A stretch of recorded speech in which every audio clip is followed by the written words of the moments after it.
send your stories in our Facebook page and be featured in our next videos. Link is in the description. My name is Emily, and I've always had a fascination with the paranormal. So, when I inherited Hawthorne House from my late grandmother, I saw it as an opportunity to explore the supernatural in the place where I had spent my summers as a child. The first few nights were quiet, almost too quiet for an old house with such a history. But then, on the fourth night, things took a sinister turn. I woke up to the sound of faint whispers echoing through the hallway. At first, I thought it was just my imagination, but as I strained my ears, I realized they were real. The whispers grew louder, and I could make out fragments of sentences.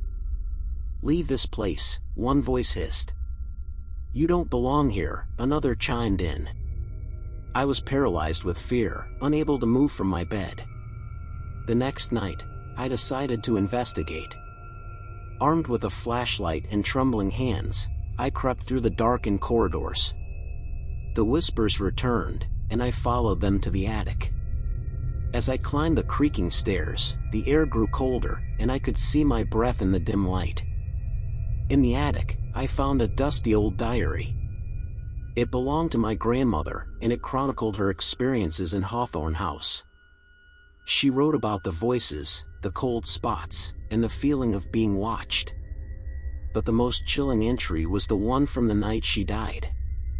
She described a malevolent presence in the house, something ancient and evil that wanted her gone. Terrified, I tried to leave the house, but the front door wouldn't budge. It was as if an invisible force was keeping me inside. Panic set in as I realized I was trapped with whatever haunted this place. As the days turned into weeks, the whispers grew louder, and the malevolent presence in the house became more aggressive. I could feel it watching me, and I saw shadowy figures in the corners of my vision. I knew I had to find a way to break free from this nightmare. One night, I discovered a hidden room in the basement, filled with old relics and cursed objects. Among them was a necklace that seemed to call out to me. Desperate to escape, I put it on, and suddenly, I felt a surge of power. The whispers ceased, and the malevolent presence retreated.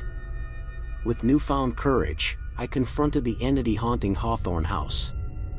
It was a terrifying battle of wills, but the necklace's power ultimately overcame the evil force. As it dissipated, the house fell silent once more. I knew then that I had to leave Hawthorne House for good. I couldn't risk the evil returning. I sold the house, but I kept the necklace, a constant reminder of the horrors I had faced. The paranormal would always be a part of my life, but I had learned the importance of respecting its boundaries. My name is David, and I've always been drawn to abandoned places.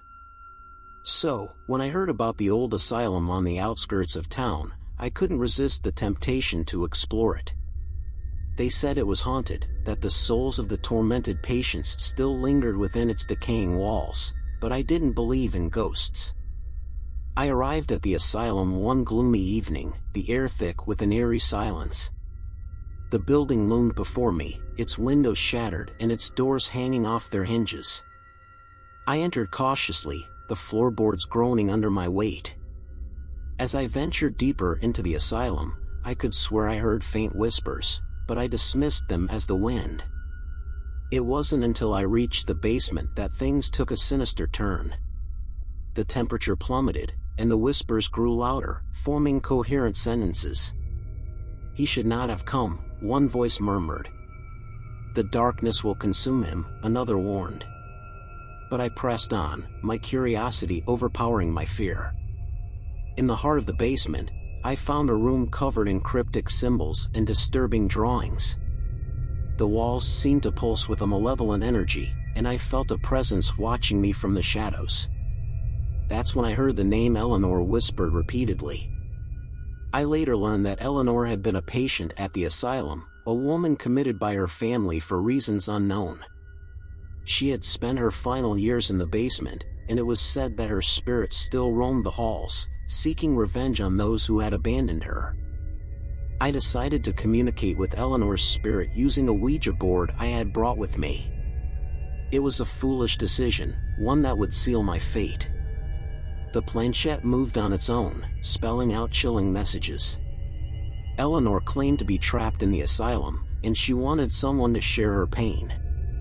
That's when I felt a cold hand on my shoulder, and I turned to see a pale, ghostly figure standing before me. It was Eleanor, her eyes filled with anger and sorrow. She reached out to touch me, and I felt an overwhelming sense of despair. I tried to flee the asylum, but the doors slammed shut, trapping me inside with Eleanor's vengeful spirit. She tormented me for days, whispering maddening secrets and showing me horrific visions. I knew I had to find a way to appease her, to set her soul free. In a moment of desperation, I found a locket hidden in the basement, the same locket Eleanor had worn when she was admitted to the asylum.